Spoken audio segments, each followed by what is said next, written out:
नमस्कार दोस्तों, मैं आपका अपना कैलाश शर्मा। मेरे साथी मुकेश जी जो आपको मैथ करवाते हैं, एक बार फिर से हम आपका स्वागत कर रहे हैं कल्प कैरियर इंस्टीट्यूट के ऑनलाइन प्लेटफॉर्म पे। आज हम आपके सामने बहुत ही महत्वपूर्ण जानकारी अपने इंस्टीट्यूट से रिलेटेड और आपकी सक्सेस से रिलेटेड लेके आए हैं, जिस पर आज हम बात करने वाले हैं। थोड़े दिन पहले रीट की विज्ञप्ति जो है वो जारी हो चुकी है 6 तारीख को। हालांकि उसमें मैथ का सिलेबस एडेड नहीं था।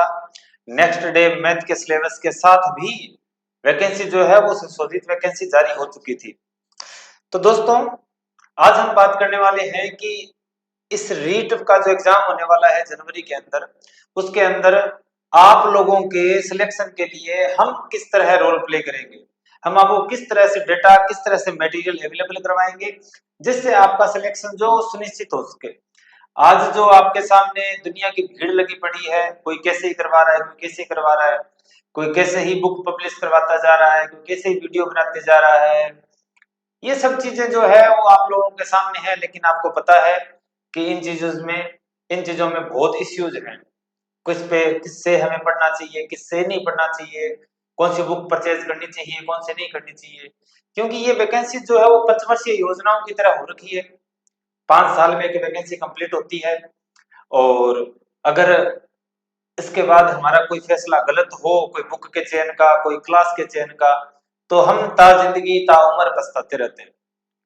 तो हमारा इंस्टीट्यूट जो है वो रावसर में स्टेब्लिश है कल्प कैरियर इंस्टीट्यूट के नाम से। अपने बात करते हैं, इसको थोड़ा अपने जूम कर लेते हैं वैकेंसी, एक बार थोड़ा सा वैकेंसी को देख लेते हैं। ये वैकेंसी आपके सामने, यहाँ कुल 2123 पद हैं, और 2023 में से साइंस मैथ के कितने पद हैं? 973 नॉन टीएसपी के लिए, और 73 जो है वो टीएसपी के लिए। इसी तरह सामाजिक विज्ञान के, इसी तरह अंग्रेजी के 202 और 19 पद हैं टीएसपी नॉन टीएसपी के लिए, और हिंदी विषय के लिए 156 और 18, और संस्कृत विषय के लिए 319 और 70। ये ऐसे ही मैं सर से बात करना चाहूंगा, सर से ऐसे थोड़ा इस विषय पे कि सब मैथ की जो पोस्ट है सर काफी कम दिखाई दे रही है अपने को। हाँ सर, वो तो तो है। आपका क्या कहना है इसके ऊपर? पोस्ट है तो सर क्या है कि अभी इन्होंने संस्कृत विभाग वाली निकाली है, तो ये अभी अपनी मेन वैकेंसी तो निकाली नहीं है। तो संस्कृत विभाग की तो पोस्टें लगभग इतनी बची थी, वो उन्होंने निकाल दी। अभी इसमें तो कोई संभावना नहीं है, लेकिन आगे जब दोबारा आएगी तो इसमें अच्छी पोस्टें अपने को देखने को मिलेगी। हो सकता है अब जिन बच्चों की पीछे अच्छी तैयारी कर रखी है उनके लिए तो ये अच्छा ऑप्शन है, ठीक है। क्योंकि जिन्होंने अभी तैयारी अच्छी नहीं की है वो सीटें देख के छोड़ देंगे लगभग, तो ठीक है। तो आप जिन्होंने अच्छी तैयारी कर रखी है, लगातार तैयारी से जुड़े हुए हैं, उनके लिए अच्छी चीज है कि यहाँ पर सीटें हो सकता है कम हो, तो लेकिन कंपटीशन भी कम ही मिलेगा। तो आप कंटिन्यू लगे रहे और जितना हो सके उतना रिवाइज करते रहे चीजों को। हाँ बिल्कुल सर, एक बात सही है कि हालांकि पोस्ट 970 है, लेकिन इतनी भी कोई कम नहीं है पोस्ट। हजार हजार पोस्ट, 800 पोस्ट, इस तरह की पोस्ट पे हमेशा वैकेंसी जो है वो कंप्लीट होती रही है। जिनकी, सही बात मैं मानता हूँ, तैयारी जिन्होंने कर रखी है उनको कंटिन्यू करना चाहिए। यहाँ कुछ आपके सामने इस पे केवल जो मिनिमम परसेंटेज है पास होने के लिए वो है। अच्छा, यहाँ भी अपने लायक कुछ जानकारी नहीं है जिसपे हम बात करें। सिलेबस की बात करते हैं। सिलेबस जो है वो ऑलमोस्ट सेम ही है, कोई खास परिवर्तन नहीं आया है। कि सर जीके, भूगोल वगैरह, इतिहास वगैरह, संस्कृति में आप इसमें से कोई ऐसा टॉपिक जो नया ऐड हुआ हो या जो कोई खास हो, या फिर कोई अलग से सिलेबस चेंजेस की कुछ चीजें हैं? इसमें ध्यान रखना, ये भूगोल में है ना, भूगोल में काफी बच्चे को प्रॉब्लम आती है। वो क्या होता है, परिचय वगैरह देखने लग जाती है, लेकिन अब भूगोल में सब कुछ चेंज कर रखा है। स्टार्ट कहाँ से होता है? भौतिक स्वरूप से स्टार्ट होता है, ठीक है। तो परिचय में से ना कि इस भौतिक स्वरूप में से क्वेश्चन आने स्टार्ट होते हैं सीधे।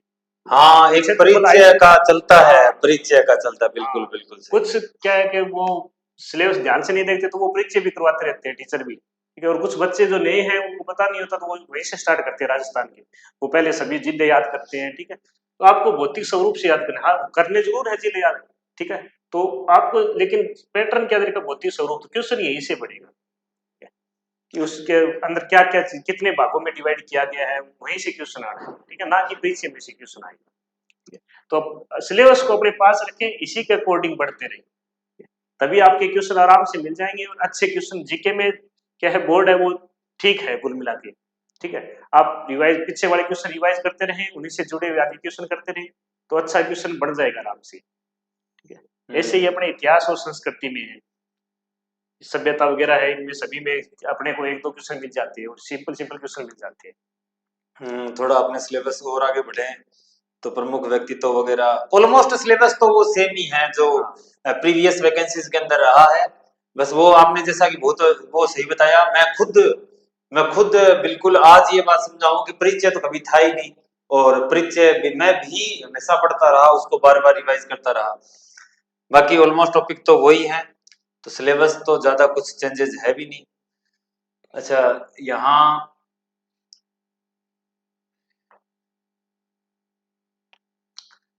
वस्त्र आभूषण और राजस्थानी भाषा, राजस्थान का सामान्य ज्ञान सेम ऑलमोस्ट, शैक्षिक परिदृश्य, निःशुल्क अनिवार्य बाल शिक्षा का अधिकार अधिनियम 2009, ये सब चीजें हम देखते हैं। इनमें सर सिलेबस में कुछ कोई खास जो इस बार ऐड हुआ है, या फिर पीछे रोल प्ले किया हो, या फिर ऐसी कुछ कहानी जो कुछ सिलेबस में आप बताना चाहेंगे? इसमें देखो, जैसे राजस्थान का सामान्य ज्ञान पूछ रखा है, जैसे उद्योग बड़ा टॉपिक है, ठीक है, ये अपने लगभग सभी कंपटीशनों में आता है, प्रमुख खिलाड़ी वाला टॉपिक भी ये सभी कंपटीशनों में आता है, तो ये अच्छे टॉपिक, इनमें से क्वेश्चन बढ़ेगा ही बढ़ेगा।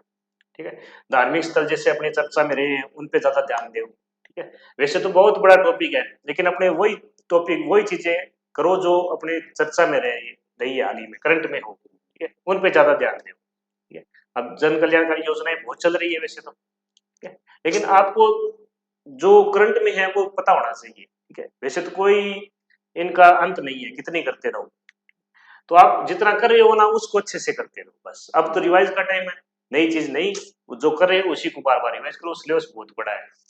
हाँ, सिलेबस ये संबंधित विद्यालय विषय का ज्ञान आ चुका है। ये हिंदी वगैरह के आप जो हिंदी की भाषा आप तैयारी कर रहे हैं, जो बहनें तैयारी कर रही है, उनके सामने ये सिलेबस है ही। ऊपर थोड़ा हम बात करें कि रीट का जो है 2011 का नियम है बाल शिक्षा अधिकार का, या फिर निजी विद्यालय में निःशुल्क प्रवेश, यानी कि जो भी हाँ जो चीजें हैं, ये करंट वाली आ गई। हाँ करंट आ गई। हिंदी का स्पेसिफिक आप जो हिंदी की तैयारी कर रहे हैं वो खुद देख लेंगे, हम हिंदी के ऊपर कोई बात नहीं करने वाले। हालांकि हम यहाँ साइंस का सिलेबस है, हम बेसिकली साइंस की बात करेंगे, साइंस का कैसे रहता है रोल, कैसे नहीं रहता, जो साइंस मैथ के स्पेसिफिक स्टूडेंट्स हैं उनके लिए हम बात करेंगे। सिलेबस आपके सामने है, उनके ऊपर बाद में सभी के ऊपर सिलेबस आ चुका है, मतलब बढ़िया सिलेबस जो है वो प्रीवियस ईयर का सिलेबस है वो ही है, और कुछ खास चेंजेस नहीं है।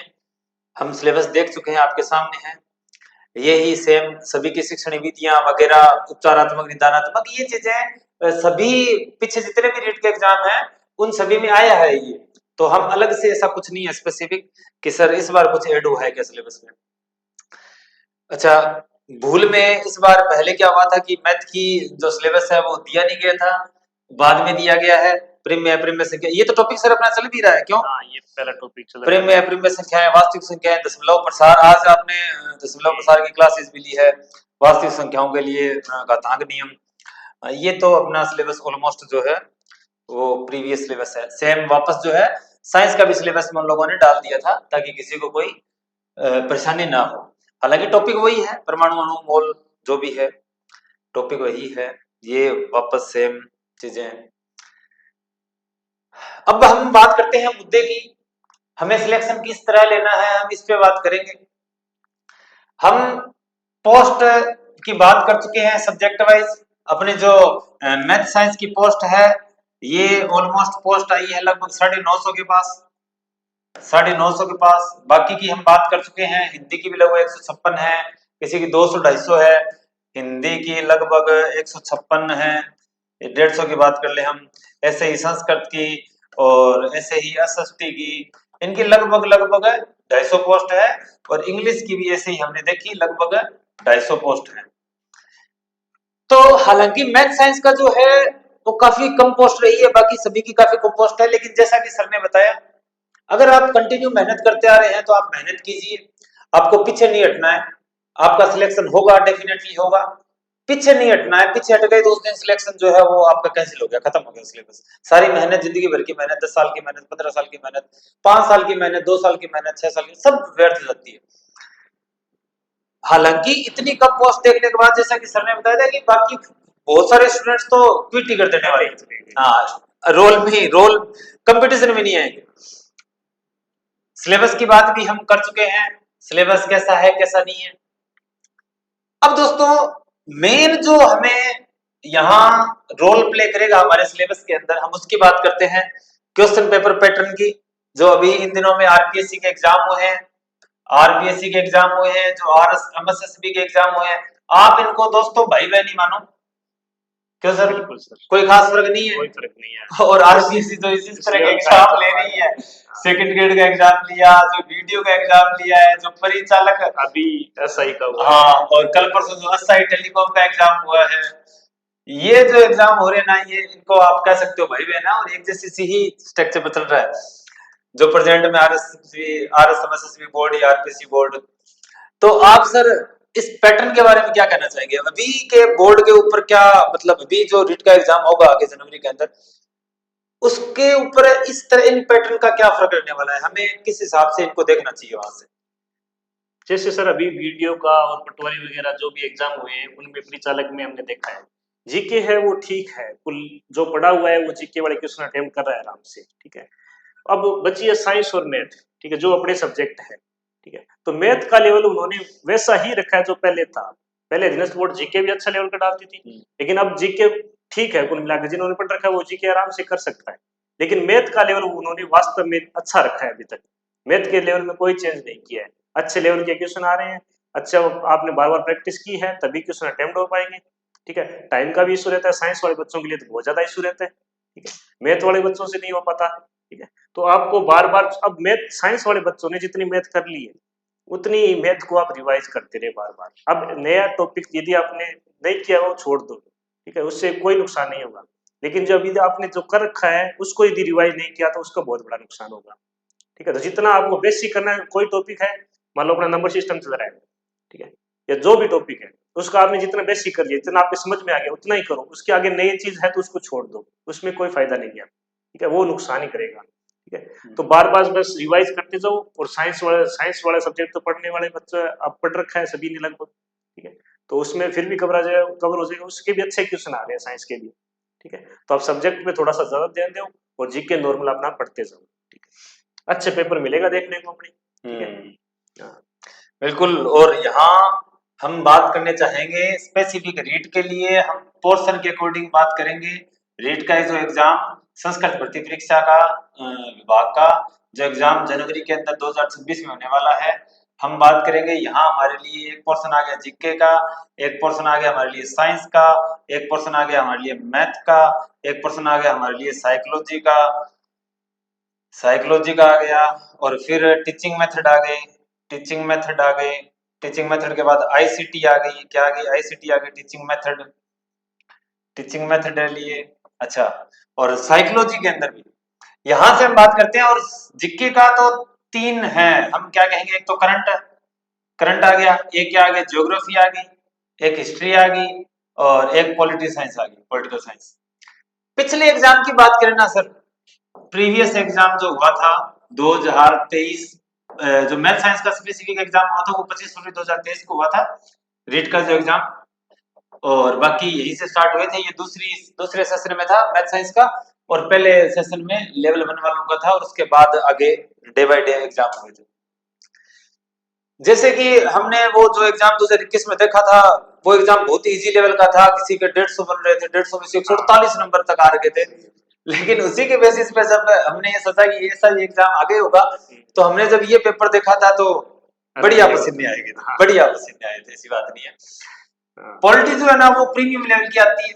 मैंने उस पेपर में देखा पॉलिटी के क्वेश्चन रियल में कहीं से नहीं पढ़े, मैंने तैयारी की, लेकिन ये कहानी रहती है दोस्तों, पॉलिटी के क्वेश्चन बहुत ही प्रीमियम क्वेश्चन डाले गए थे। हिस्ट्री और ज्योग्राफी के क्वेश्चन इन दिनों में ज्यादा पूछे जा रहे हैं, ज्योग्राफी के क्वेश्चन जो है वो ज्यादा पूछे जा रहे हैं, हिस्ट्री के बहुत कम आ रहे हैं, और जो आ रहे हैं जैसे कि कल परसों एक मॉडर्न हिस्ट्री क्या है, हाँ मॉडर्न हिस्ट्री के क्वेश्चन तो बढ़िया प्रीमियम लेवल के हैं। तो जीके को भी आपको हल्के में नहीं लेना। मैथ साइंस वालों की सबसे बड़ा इश्यू है जीके का। आप लोगों को जीके बढ़िया ढंग से पढ़ना है, क्योंकि ये वाला पोर्शन सिलेक्शन में रोल प्ले करेगा। करंट का तो मेरा नहीं मानना है कि 1 महीने में लास्ट पढ़ लो तो ठीक है, आएगा तो इसमें से हो जाएगा, अदरवाइज होना तो 2 महीने में नहीं है ये। जिस हिसाब से आरपीएससी एसआई टेलीकॉम वैकेंसी के अंदर करंट पूछा गया था, तो आप 2 महीने नहीं, हाँ पूरे साल ही लगा लो चाहे करंट, कुछ भी नहीं होगा उसका। अच्छा अब बात करते हैं साइंस और मैथ की। तो साइंस वाले में मैंने पिछले साल देखा था कि एनसीईआरटी में से डायरेक्ट क्वेश्चन आए थे। एनसीईआरटी में से बहुत सारे क्वेश्चन ऐसे थे जो डायरेक्ट आए थे। हालांकि एनसीईआरटी जो ऑलमोस्ट सभी की पढ़ी है, लेकिन वो उसी हिसाब से उसको पेज को पलटते हैं तो जो बढ़िया डेटा है वो निकल जाता है, और इसकी वजह से जो है एनसीईआरटी के डायरेक्ट क्वेश्चन रह जाते हैं, चूक जाते हैं। जिसके पास बायोलॉजी है उसकी साइंस अच्छी होगी, हालांकि उसमें भी उसके केमिस्ट्री और फिजिक्स में थोड़ा पंगा होगा, केमिस्ट्री तो फिर भी ठीक, फिजिक्स का पंगा होगा।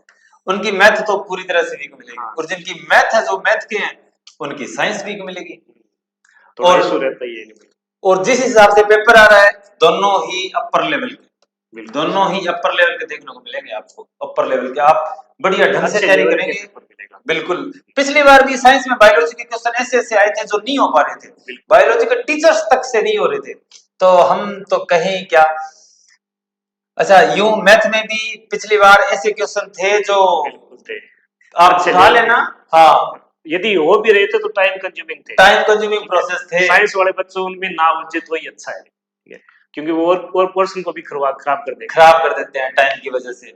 तो पेपर के स्टार्ट होने का 1 घंटा पहले का टाइम है ना, वो टाइम अगर आप ढंग से मैनेज करो तो आपका एग्जाम अच्छा जाता है। वो टाइम तभी मैनेज होगा जब आपका कॉन्फिडेंस लेवल हाई होगा, और कॉन्फिडेंस लेवल हाई तब होगा जब आपने चीजों को ढंग से पढ़ा होगा। अगर आपने ढंग से मतलब एक स्पेसिफिक मेथड से, मेथड क्या है उसकी हम बाद में बात करेंगे, लेकिन अगर ढंग से पढ़ा है आपने तभी आप कॉन्फिडेंस के साथ वहां बैठ पाएंगे। और सिली मिस्टेक्स जिनको बोलते हैं, जो मैथ में बहुत ज्यादा होती है, छोटी छोटी 15 7 120 हो जाते हैं, ऐसी चीजें वहां होती है। तो इस तरह की गलतियां जो मैथ में सबसे ज्यादा देखने को मिलती है। और पिछली बार भी अगर ये दोनों लेवल के आए थे ना, तो इस बार तो मैं जहां तक मेरा अनुमान है ना, मेरे इतने सालों का अनुभव है, मेरे को ऐसा लग रहा है कि इतना पोर्शन टिपिकल देखने को मिलने वाला है, बिल्कुल सर, कि अच्छे धुएं निकलेंगे। साइकोलॉजी की बात करो तो साइकोलॉजी खुद फैक्चुअल आनी चाहिए, आधी फैक्चुअल आनी चाहिए और आधी अप्लाइड आनी चाहिए। क्यों? क्योंकि प्रीवियस ईयर में पूरी फैक्चुअल आई है। फैक्चुअल जो साइकोलॉजी आती है इजी होती है, एकदम एकदम इजी, सीधा सीधा पूछा जाता है फलाना सिद्धांत किसने दिया, फलाना सिद्धांत किसने दिया। बट अगर अप्लाइड आ गई ना, पिछली बार आए थे टीचिंग मेथड के क्वेश्चन अप्लाइड आए थे, 10 क्वेश्चन थे, बिड़ला गई कोई 2-4 सही होया तो या बाकी मार, मेरा तो 1% ग्रेड, बाकी सारा छोड़ है परसेंट, और ठीक रहा, नेगेटिव को नहीं आया तो ठीक मिला, उसका फायदा अपने को। तो ये टीचिंग मेथड वाले क्वेश्चन और साइकोलॉजी है ना, ये आप खुद के स्तर पे देखना।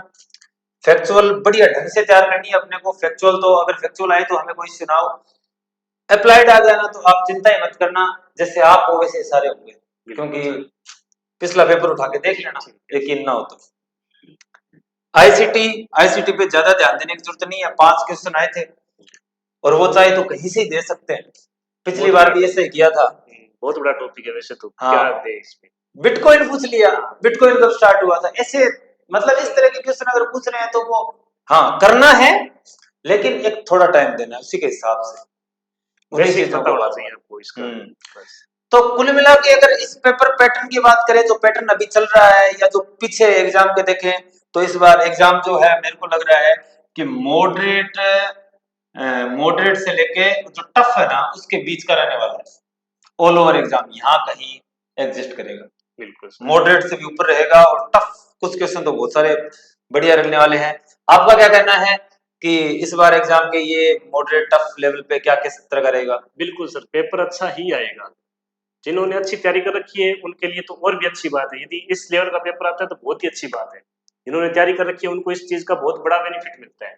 यदि लो लेवल का आ गया तो जिन्होंने तैयारी नहीं किया ना वो भी बराबर आ जाती है, ठीक है, उसमें जरूर पढ़ने वालों को नुकसान होता है। तो हम आशा यही करते हैं कि अच्छे लेवल का पेपर आए, हाँ, अच्छे लेवल, पढ़ने वालों को तभी आनंद मिलता है।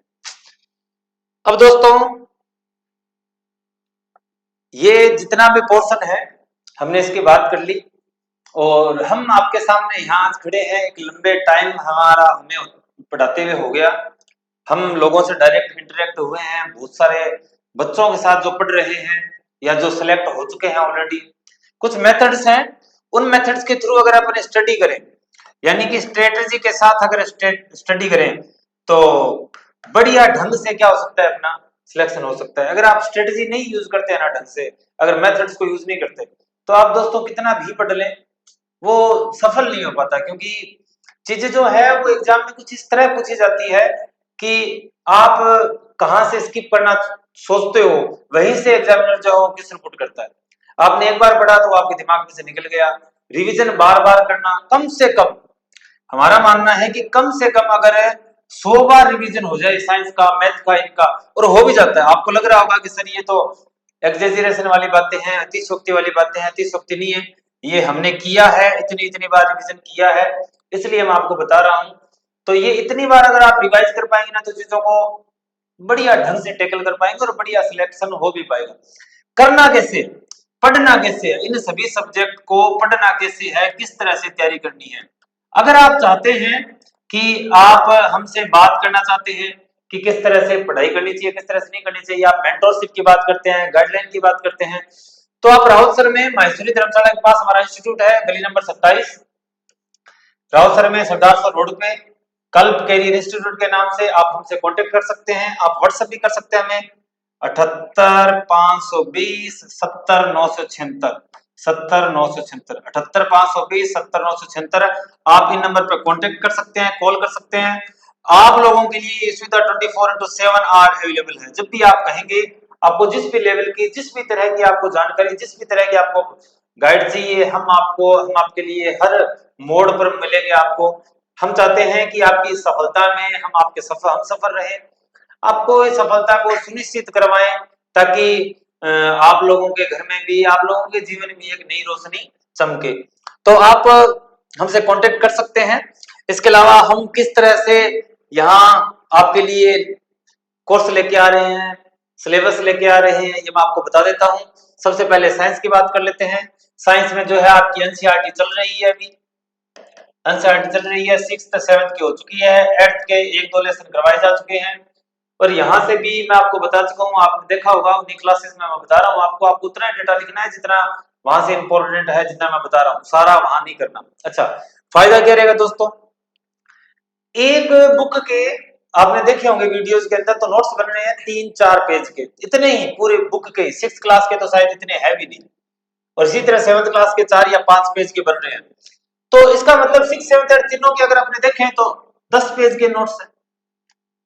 आप इनको खाना खाते हुए रिवाइज कर सकते हैं। आप जब खाना खा रहे हो तो इनको एक पास रख लिया करो, और ऊपर ऊपर से फटाफट फटाफट देख लिया करो। रोजाना का काम करना ही है। दोपहर में खाना खा रहे हैं, शाम को खाना खा रहे हो, उस टाइम कर लेंगे। 60 दिन रहे हैं सर एग्जाम के ऑलमोस्ट, तो 60 दिन में पढ़ेंगे तो कितनी बार हो गया, 60 बार रिवीजन हो गया। बिल्कुल हो गया। 5 मिनट लगे एक दिन के, 10 मिनट लगे, और आज अगर अपने को 10 मिनट लग रहे, कल तो 8 मिनट लगेंगे, और लास्ट में तो 5 मिनट लगेंगे।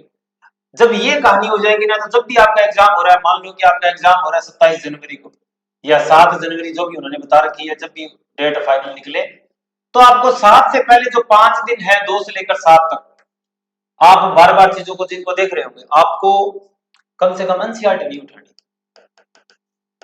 आप इतनी बार पढ़ चुके हैं कि आपको इन 5 दिनों में एनसीईआरटी नहीं उठानी, आपका सिलेबस एनसीईआरटी कैंसिल। अच्छा, साइंस में इसके अलावा जो टॉपिक वाइज है, वो भी आपकी क्लासेस जो है 1 या 2 दिन में स्टार्ट हो जाएगी, और साथ में जो क्वेश्चन प्रैक्टिस है वो भी मैं आपके लिए लेके आऊंगा, और उसी लेवल के लेके आऊंगा जो प्रीवियस एग्जाम हुआ था, और जो अभी लेवल चल रहा है उसी का। तो आप कंटिन्यूस इन क्लासेस को लगाइए, ताकि आपका लेवल जो बना रहे। इसके अलावा आपको किसी भी टाइप की हेल्प चाहिए, किसी भी टाइप की गाइडलाइन चाहिए, तो मैं आपको बता चुका हूँ 78 520 70 976 पर आप कॉन्टेक्ट कीजिए, व्हाट्सएप कीजिए, कॉल कीजिए, जैसे आप चाहे वैसे कर सकते हैं। मैथ का सर के हिस्से में है, तो मैथ का सर ही बताएंगे। बिल्कुल सर, मैथ में जैसे पोर्शन थोड़ा बड़ा ही है, ठीक है। मैथ में बस यही है, यदि आपने जो कर रखा है उनके जितने हो सके उतने क्वेश्चन लगाते जाओ, ठीक है। जितने आप क्वेश्चन लगाओगे उतना ही आपको कॉन्फिडेंस आएगा, और जो आपने कर रखा है उसको बार बार रिवाइज करो। जब तक आपको पीछे वाले क्वेश्चन जो जितने आपने कर रखी है वो आपको यदि सभी आप एक बार देखने के बाद में कर सकते हो, ठीक है, तब तो आगे नया क्वेश्चन स्टार्ट करो, वरना उन्हीं क्वेश्चनों को बार बार रिपीट करते रहो, ठीक है। यदि उन्हीं में से यदि कोई क्वेश्चन आपको पैटर्न मिल गया वहां पर तो उसको अटेम्प्ट करो, उनके अलावा कोई पैटर्न है तो उसको एक बार स्किप कर दो, ठीक है। दोबारा यदि लास्ट में आपके पास टाइम बचे तो उस पे आओ, उस पे थोड़ा सा ध्यान दो, यदि कोई पैटर्न बन रहा है तो ठीक है, नहीं तो उसको स्किप कर सकते हो आराम से आप, ठीक है। उसमें ज्यादा घबराने की जरूरत नहीं है, ठीक है। सभी के यही हालत होगी, जैसा पेपर आ रहा है उस हिसाब से। और बाकी आपको मैथ की भी रेगुलर क्लासेस अवेलेबल होती रहेगी। बिल्कुल, जो टॉपिक्स हैं आपको बताया कि एक टॉपिक की तो फर्स्ट टॉपिक की क्लासेस चल भी रही है, आपको वहां से क्वेश्चन करवाए जा रहे हैं, तो आप उन वीडियोस को देखिए और वहां से आपको ये लगे कि ये वाला पैटर्न मेरे को नोटिस कर लेना चाहिए, तो आप उस पैटर्न को राइट डाउन कर लीजिए। और सेम जैसे मैंने साइंस के लिए बताया उसी को वैसे करना है। सुबह के खाने के टाइम अगर आप साइंस को देख रहे हो तो शाम के खाने के टाइम 15 मिनट या 20 मिनट उन मैथ के क्वेश्चंस को उनको पैटर्न को रिवाइज कर लीजिए, ताकि जैसे ये पैटर्न आपको सामने दिखेगा सेकंड्स में क्वेश्चंस का आंसर आप कर पाएंगे। पैटर्न पढ़ाई का पैटर्न यही रहेगा दोस्तों, अगर आपने इसमें चेंजेस किया तो हम उसका कुछ नहीं कर सकते। जीके में भी हम प्रयास करेंगे कि आपके लिए कुछ स्पेसिफिक क्लासेस लेके आए। मेरे साथ के टीचर्स हैं जिनके पास काफी एक्सपीरियंस्ड है, जो सक्सेस भी हैं। थोड़ा कुछ इश्यूज के चलते कुछ शादी वगैरह बीएलओ आपको मालूम है SIR सर्वे चल रहा है तो उसमें वो बिजी है, लेकिन यहाँ भी आपको रखना यही है। अब जीके के अंदर जैसे कि साहित्य है, राजस्थानी भाषा के प्रश्न है। अब आप सोच रहे होंगे सर राजस्थानी भाषा कोई भी आपको मिलेगा ना बेसिकली तो वो ऐसे ही कहता है कि साहित्य अपना सबसे स्ट्रॉन्ग टॉपिक है, साहित्य है ही ऐसा टॉपिक। जबकि पिछली बार दोस्तों से प्रश्न आए थे ना राजस्थानी भाषा के, तो खुद राजस्थानी भाषा में पूछे गए थे सर, हाँ, और राजस्थानी भाषा में पूछने की वजह से पूछने में नहीं आ रहा था बार बार, जिसका अर्थ है नहीं, नहीं, और कोई नहीं समझ पाया। जिनके थोड़ा सबसे भयंकर टॉपिक थे ये हाँ, सारे के सारे गलत, मैं खुद उनमें शामिल था। दरअसल साहित्य का आपको क्या करना है कि साहित्य को एक चार्ट पे लिखना है, जितना भी साहित्य है जिन जिन का लिखा हुआ है अपने जहां सो रहे हैं उसकी बगल की दीवार पे चिपका लीजिए। साहित्य हो गया या फिर आंकड़े हो गए, आंकड़े किसके, आंकड़े वन के, जनसंख्या के, या फिर करंट में अगर कोई आंकड़े आ रहे हैं तो उनको जो इंपॉर्टेंट लग रहे हैं आपको, ठीक है। अच्छा, इसके अलावा जो राजमार्ग है, जो खनिज है, खनिज पे मैंने खुद ने चिपकाए थे, तब मैं आपको बता रहा हूँ 6-6 पेज, जितने भी पेज हो उनको बड़ा बड़ा लिखिए और चिपका लीजिए। उठते ही एक बार पढ़ लेना, चाय पी रहे हैं जिस टाइम सामने वो लगा हुआ है सभी को एक बार पढ़ लेना। और अगर पहले 1-2 बार में तो आप लिख पाओ ना कि भाई फलानी बुक फलाने लिखी, फलानी बुक फलाने लिखी, छोटा छोटा किया भी कोजा मोजा थे लिखो, अगर वैसे लिखना चाहो तो सबसे अच्छा। इन टॉपिक को आपको बार बार देखना है, दिन में रोजाना एक बार देखना है, सुबह उठते पहले इन टॉपिक्स को देखना, इन आंकड़ों को देखना, ताकि एग्जाम से पहले 5 दिन पहले या 4 दिन पहले जब आप लोग भयभीत हो रहे हो अंदर, तो आपको साइंस नहीं देखनी क्योंकि आप साइंस रेगुलर देख रहे हैं, वो मेरी जिम्मेदारी। अगर हमसे कांटेक्ट करते हैं तो ये जिम्मेदारी मेरी है कि साइंस आपको पहले उठानी भी नहीं, हाथ भी नहीं लगानी, 1-2 दिन पहले इस तरह की कदर करवा देंगे आपकी साइंस और मैथ तो। और अगर हमसे आप कांटेक्ट करते हैं तो आपको ये वाले टॉपिक के लिए भी आपको पेन तक नहीं उठाना, पहले आपको ये याद होंगे पहले, और आप लोग खुद ट्रस्ट कर रहे होंगे खुद पे, यार ये टॉपिक तो क्लियर है, तो कम से कम आपका 60 to 70% जो पोर्शन है ना वो हम आपका ऐसा करवा देंगे जो आपको आप कम से कम 60 बार रिवाइज कर चुके होंगे 60 दिन है तो। अगर कोई हिम्मती मिलता है हमसे भी आगे एक कदम मिलता है तो 100 बार रिवीजन करवा देंगे, ताकि 5 दिन पहले आप लोगों का सारा सिलेबस कवर हो, और 100 बार कवर हो, 60 बार कवर हो, 70 बार कवर हो, वो आपकी हिम्मत, आप कितनी बार कर पाए। तो 5 दिन पहले भी हम पूरे सिलेबस को आप कितनी बार पढ़ सकते हैं, एक दिन में पूरे सिलेबस को कवर कर सकते हैं। इस तरह का सिस्टम हो जाता है अगर आप चाहें तो। जीके में भी हम ऐसा सिस्टम करने वाले। आईसीटी का कोई खास, वैसे तो सर ने बताया जैसे बहुत सारा इसका है, कोई एंड नहीं है, और पिछली बार भी ऐसे क्वेश्चन पूछे गए थे जो कहीं से नहीं आ रहे थे, तो हम आईसीटी के ऊपर केवल कुछ क्वेश्चंस लेके आएंगे जो आप कर लेना। पुराने क्वेश्चन आए हुए हैं उनको बस रिवाइज कर लो, एक बार 2 बार देख लो उनको। 5 क्वेश्चन है, 5 क्वेश्चन के चक्कर के ऊपर हमें पूरा दिन नहीं निकालना, पूरा कुछ नहीं करना। रिवीजन ही सक्सेस का एकमात्र उपाय है, केवल रिवाइज करो रिवाइज करो रिवाइज करो, ये ही वही होशियार है जो रिवाइज करेगा बार बार। मैंने जब रीट की मैं तैयारी कर रहा था पीछे, तो मैंने एक जगह लिखा था कि रीट योग्यता के बजाय मेहनत का खेल है। आज भी वो मेरी एक बुक के ऊपर लिखा हुआ है ये रीट योग्य के बजाय मेहनत का खेल है, जो जितनी बार रिवाइज करेगा उसी का ही काम बनेगा। बाकी आप लोगों पे डिपेंड है, आप कैसी तैयारी करते हैं।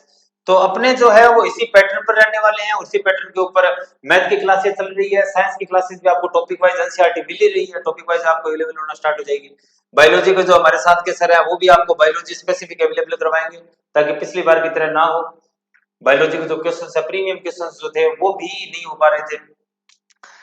तो कुल मिला के रीट का जो पैटर्न है, रीट में कैसे सिलेक्शन होना है, ये आपके समझ में आ गया हुआ, या फिर हम आपके किस तरह इसमें काम आ सकते हैं। मेरा तो यही कहना है, रिवीजन आप करते रहिए, ज्यादा से ज्यादा स्टडी कीजिए और कंटिन्यूसली जो है हमारे कांटेक्ट में रहिए। अगर आपको हमारी गाइडलाइन चाहिए तो मैं आपको बता चुका हूँ 78520 70976, 78520 70976, आप इस पे कांटेक्ट कीजिए। 78520 70976। जल्दी हम आपके लिए टेस्ट सीरीज भी लेके आने वाले हैं, ताकि आप लोगों की तैयारी जो है वो प्रीमियम हो सके। मेरा तो इतना ही कहना है, बाकी अंतिम वक्तव्य सर के द्वारा, उसके बाद अपने आज के सेशन को एंड करते हैं, उसके बाद रेगुलर क्लासेस स्टार्ट करते हैं। अभी बस आपने जो कर रखा है उसी को बार बार रिवाइज करते रहिए, ठीक है। नया चीज को ज्यादा ध्यान मत दो, थोड़ी बहुत ठीक है करंट वगैरह करे वो साथ साथ में करते रहो थोड़ा बहुत, ठीक है।